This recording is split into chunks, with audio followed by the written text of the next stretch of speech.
In 1992 in Donhai, young Stella, her father Tom, and her mother Duangfen join their neighbors on the streets, who are celebrating a traditional ritual. Legend says that once upon a time there was a ring that could bring prosperity and abundance, but those who stole it were overtaken by greed. Those men fought for the ring and it broke into pieces. A demoness then appeared and killed those men before putting a famine curse on the village. Now the locals perform this ritual every year, hoping one day the demoness will forgive them and bring abundance again. The group sets up a bunch of meat dolls at the forest's edge and begins praying. When they hear roaring, they look down out of respect. Once the ritual is done, everyone goes home, but Stella notices her uncle Jamboon staying near the forest. That night Stella wakes up when she hears a noise and sees Tom sneaking out of the house. He enters the forest with his gun out and notices the pieces of meat dolls hanging on the trees. Eventually he encounters the demoness devouring the meat and she growls at him before disappearing. A terrified Tom hears another noise and slowly turns around, only to find Stella. After Tom confirms he came looking for the demoness and the ring, they hear another creepy noise, so they start moving toward a bright light, but they freeze when they hear more roaring. Noticing a shack nearby, Tom orders Stella to hide there and gives her a radio, telling her to call and say certain code if something happens to him. Then Tom approaches the light alone and finds the mythical ring floating in the air. He activates his mysterious bracelet and the ring starts coming down, but at the moment the demoness appears. The bracelet starts failing and the ring goes up again, glowing so much brighter that it scares the demoness off. Suddenly the ring shoots a huge beam of light that reaches the sky, which Jamboon sees from his house. Stella also sees the light and runs out to find Tom, but he's disappeared. She stares at the floating ring as the light disappears too and something falls from a tree nearby. When Stella checks on it, she's horrified to find a dead body. More human pieces begin to fall around her, so she rushes to hide in the shack and calls for help. When a body falls through the shack's roof, a terrified Stella rushes out and begins running again, dodging the bodies without noticing they're falling from a mysterious light in the sky. When she leaves the forest she finds a car waiting. In 2023 in Bangkok, a recently divorced Stella is in charge of a museum space exhibition. However, after a mistake that was actually her boss's fault, she gets fired. That night Stella tells her daughter Valen that they aren't going home because it was a work benefit, so she's looking for a place to spend the night. At that moment she receives a call from her Donhai informing her that her mother is sick, so Stella agrees to visit. The plane tickets are paid by her cousin Ithi, who also picks them up at the airport. As they come closer to the village, Stella remembers the morning after the incident. Duangfen and Jamboon tried to tell her that Tom abandoned them, but Stella insisted she saw bodies falling and that her dad may have been taken. Jamboon scolded her and said she dreamed everything. In the present, Stella visits Duangfen at the hospital. The old lady mentions Tom's code, saying it's time for Stella to find her dad. However, Stella thinks it's the fever talk. Afterwards Stella goes to her old house and discovers Jamboon is so desperate to buy it that he offers much more money than it's actually worth. Stella refuses and decides to live here for now to stay close to her sick mother. She also notices that Jamboon's son Kong looks exactly like the last time she saw him. He even looks younger than her even though he's older. Later Stella teaches Valen that they must always take care of themselves, which makes her remember how the kids in her village used to mock her for being half white. When the kids insulted her mother, little Stella would fight them. The kids ran away when they noticed Kong watching them, confirming he looked the same back then. Every day Stella tried saying the code on the radio, but she never got an answer. In the present, Stella tries the code on the radio again to no avail. In the middle of the night a voice on the radio wakes Stella up. It's Tom, who thinks he's talking to Duangfen and says that if she has the bracelet, she must take it to certain coordinates. Stella starts writing everything down while trying to talk to him, but it turns out to be a recording that soon ends. The next morning Stella asks her mother about this. Duangfen explains she's been in contact with Tom since Stella left for college, but only once a year. Tom said that 1 year on Earth is equivalent to 1 minute in the spacetime where he is. He wanted Duangfen to collect the ring using the bracelet and activate something called Tekli Genesis in the basement of an abandoned military facility. Then she would have to enter the coordinates to make him come back. This confirms Stella's incident was real and she promises to rescue her father. Afterwards Stella and Ithi ask Kong to steal Jumbo's bracelet, which matches Tom's. At first Kong refuses because he doesn't want to get in trouble, so Stella starts pointing out all the mysteries in the village. Only Jumbo is allowed to enter the forest, and he hasn't aged either. Desperate for answers, Kong agrees to help. That night Kong waits until Jumbo is deeply asleep and takes the bracelet plus the gun next to it. Then he, Ithi, and Stella enter the forest, unaware that various circles of light have appeared in the area. While the trio explores the woods, Stella gets a call from Valen who is waiting in the car. She thinks she saw someone nearby, but Stella says it was just a shadow. However, a woman can be seen waiting and Valen tries to hide. Soon the group finds the floating ring, glowing as usual. Stella puts on the bracelet and the ring immediately transforms into a sphere before it starts to go down. At that moment the woman Valen saw appears behind them and begins glowing too as it shows her demonic form. When the sphere lands on Stella's hand it expels a big shockwave that makes the creature disappear. Then the trio tries to run away, only to find the demoness in her full monster form. Kong immediately shoots her, triggering a flashback of a school shooting and his body falling through the sky. This makes him collapse, so the others put the gun away and help him get in the car. The demoness tries coming after them, but the wound makes her slow. As the group drives away, they notice Jumbo arriving in his own car. Later at the abandoned military base, the group breaks the door open and rushes to the basement, not noticing the weird energy at the door. When Kong turns on the power, they discover a huge machine. Stella says the code into the radio before putting the bracelet in the control board, which activates a small hologram that connects them to Tom. He's shocked to hear it's been 30 years for them and apologizes for disappearing. Tom explains he's a CIA agent on a mission to return a device from the Teklee Genesis project. The night of the incident, the device malfunctioned and sent him to an abandoned space station created by an advanced alien civilization. For him it's only been 30 minutes, however the station doesn't have much oxygen or fuel left. He wants Stella to call the code for help, but she explains nobody has answered since the incident. She wants to go find him using the device, however he says it isn't easy. The hologram suddenly transforms as Tom explains Teklee Genesis is a project that the American military started after finding some alien technology. They tested it on military facilities all over the world and their goal was to find a way to travel faster than light. The alien tech was divided and rebuilt into the bracelet and the sphere, which control the warping process. Stella puts on the bracelet and sends the sphere to join the hologram as Tom explains the sphere is made of 5 rings. They control gravity, communication, time, galactic latitude and longitude. This means the bracelet can be used to time travel anywhere in the universe. Unfortunately, the gravity and time rings were broken and lost during the trip. They need to find those rings and fix the device if they want to bring Tom back. The gravity ring is in Banqiang 5,000 years before Christ, while the parts of the time ring are 200 years in the future. They can get there because even if the sphere is broken, it'll always follow its missing parts, but they mustn't deviate from those destinations until the device is fixed. The warping process will take everything in a 5-meter radius, meaning they must always find an empty area to travel. The basement is big enough so the group stands under the sphere, which Stella activates using the bracelet. The sphere glows and in just 1 second they've traveled to the past. The group notices the parts of the ring floating above a bunch of tents before they see a few people approaching. At first they think it's cavemen, but a closer look reveals they're zombies. The group immediately starts running toward the tents yelling for help, only to crash against a force field caused by the ring. It isn't until Stella passes through with the sphere that it opens for the others, and the zombies are left outside. The natives treat the group as deities and immediately start worshipping them. Noticing the state of the Banqiang tribe, Ithi theorizes that since they're caught inside the force field, they have almost no food left. Stella doesn't want to take the ring because it'll remove these people's protection against the zombies, but Ithi points out they already know this tribe goes extinct and they're not supposed to change history. While Valen shares her soda with a boy named Morden, Ithi impresses the natives with his phone. Suddenly Kong grabs the bracelet and the sphere to activate the floating ring. After lots of bright lights and sparks, the force field disappears and the ring becomes part of the sphere again. Kang is still controlling the sphere and he won't be able to hold it for long, so they need to leave quickly. At that moment the zombies attack and a fight ensues with both sides losing people by the second. Stella looks for her daughter and when she's about to reach her, a zombie tackles her to the ground. Thankfully Morden's mother kills the zombie by stabbing it in the head. More zombies are coming and the bitten humans are transforming, so Ithi opens fire.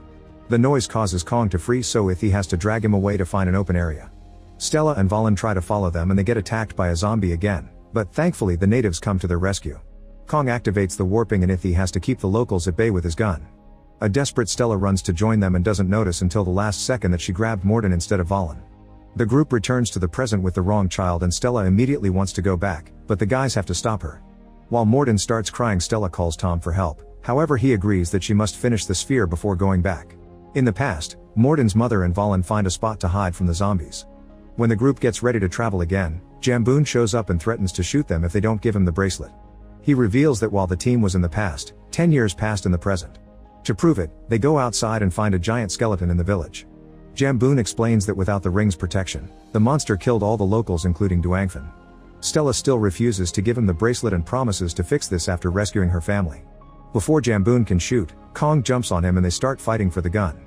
When Stella activates the sphere, Jamboon punches Kong down and runs to put his hand to fight for control of the warping. At that moment Ithi tackles Jamboon and Kong catches him so they start fighting over the gun again. In the struggle, the weapon is accidentally shot and someone starts bleeding. The sphere glows and Stella, Morden, and Ithi appear in New Udon in 2224. A bunch of armed teenagers surround them and quickly knock them out. When Stella wakes up, she and Ithi are handcuffed to a bench and they can hear growling coming from the next room. The teens swear Morden is fine and ask Stella to teach them how to use the Teklee Genesis. As Stella notices she's missing the bracelet and the sphere, the teens reveal they've made a copy prototype, which they've used to create a force field around their city that has frozen some government missiles in the sky. It turns out that 200 years ago, the city of Udanthani was attacked by a giant monster. It destroyed most of Thailand, but thankfully the country got help from foreign governments and together they brought down the monster. The city was rebuilt under a new name and at first the foreigners helped, but soon they sided with the industrialists and usurped all the resources, leaving Udon in poverty. These teenagers became the resistance and one day they watched the black hole appear in the sky, destroying the whole city again with a big explosion. That hole also dropped the part of the ring.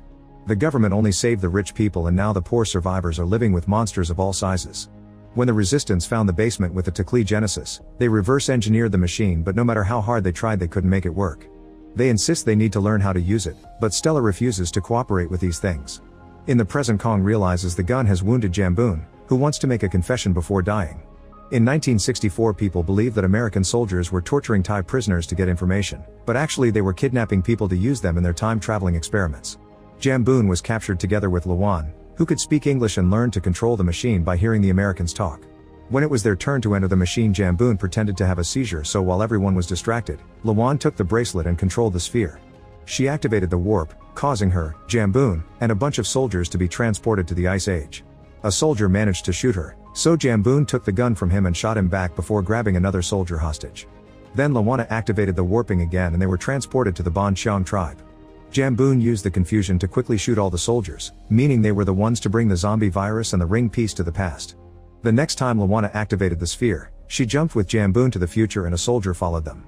This man detonated a grenade that caused the explosion the teenagers saw. Their final jump was to Donghai in 1969 and Jamboon used the remaining rings to heal Lawana. However, her body didn't take the power well and she transformed until she became the demoness.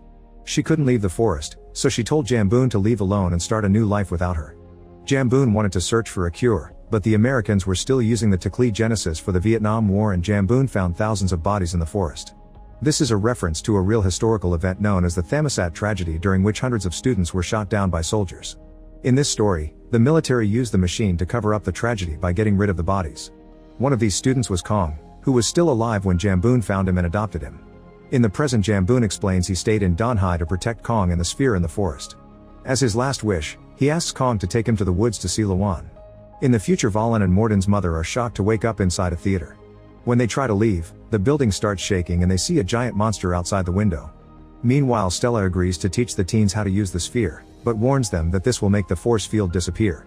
They bring a monster inside a cage and practice by sending it to the prehistoric era. This makes the force field go away and the missiles begin exploding in the sky. Soon they bring the cage back, but it's empty. The monster appears nearby and immediately attacks a girl, so the others open fire. However, now the creature can teleport at will and keeps appearing in different spots in the room to attack more people. Everyone starts running away, but they can't go outside because the missiles are releasing toxic gas, which is already affecting the guards. Soon the monster is cornering people against walls and doors to eat them. Stella takes the sphere and the bracelet back and realizes it's malfunctioning because instead of reabsorbing the final ring, the teens completed the sphere with their copy.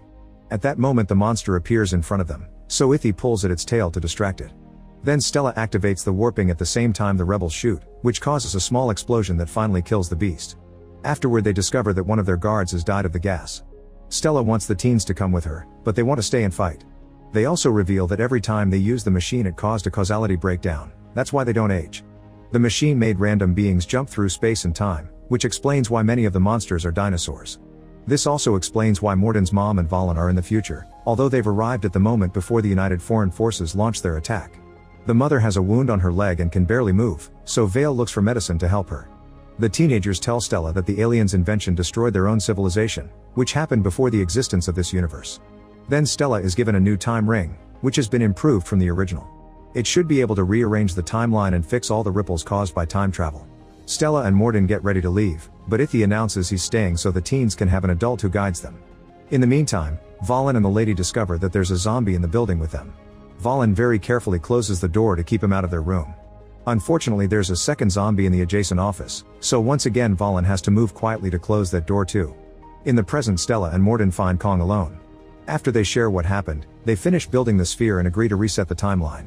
However, when Kong uses the sphere, he takes the group to the day of the Thammasat tragedy, hoping to change the past. The students are going home, but they stop to hug Kong when they see him.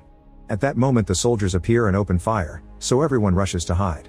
As many students begin to fall dead, The sound of the shots and the screaming makes Kong finally remember the moment of his own death. The group keeps running and finds a door covered with the sphere's energy. To their shock, they can see Valen and Morden's mom on the other side. The energy suddenly sweeps the corridor before disappearing, and the sight of the future goes away too. At that moment the soldiers finish killing all the students and Stella has to hold back Kong to stop him from interfering. When a soldier is about to shoot him too, Kong uses the sphere to send them back to the beginning of the tragedy. Stella scolds him, explaining each use further distorts the timeline, but Kong ignores her and tells all the students to hide. As the group runs down the corridor, the weird energy appears on the door again. The soldiers open fire, and when the bullets cross that door, they're transported to the future. Ithy also hears a radio voice talking about the tragedy, proving the timelines are colliding with each other. Nearby a boy appears laughing, and the group in the past can hear him as well. At that moment the government ships open fire in the future and the bullets travel to the past too, bringing down the soldiers and destroying all the objects in the corridor. Ithy takes a missile launcher and shoots down one of the ships, causing it to appear in the past. The ship hovers for a few seconds before crashing against the black hole, closing it with the resulting explosion. In the end tons of students and soldiers die anyway.